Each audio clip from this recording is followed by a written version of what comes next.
ડાંગ જિલ્લાના પ્રવાસન સ્થળો પર તહેવારોની રજામાં પ્રવાસન સ્થળ પર દશેરાને લઈને જિલ્લા પોલીસ થઈ સજ્જ। સાપુતારામાં પોલીસે કર્યું food patrolling, forest area, view points, જિલ્લા પાર્કિંગ અને લેક ઝોનમાં સતત પેટ્રોલિંગ કરાયું। સાથે જ પ્રવાસન સ્થળે ચેઇન સ્નેચિંગ જેવી કોઈ ઘટના ન બને એ માટે અલગ અલગ પોઈન્ટ પર પોલીસ બંદોબસ્ત ફાળવવામાં આવ્યો। તો ટ્રાફિક જામ ન થાય એ માટે પણ અલગ અલગ જગ્યાઓ પર પોલીસ જવાનો જોવા મળ્યા। દરેક ચેકપોસ્ટ પર હેલ્પ ડેસ્કની સાથે હેલ્પલાઇનની પણ સુવિધા શરૂ કરાઈ છે।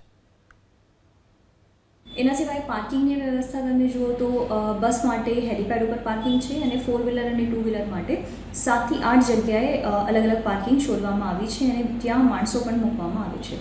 હવે બંદોબસ્તની તમે દૃષ્ટિએ જુઓ તો બંદોબસ્ત પહેલાં એક શિફ્ટમાં હતો, અત્યારેથી આ 2 શિફ્ટમાં કરી દીધું છે।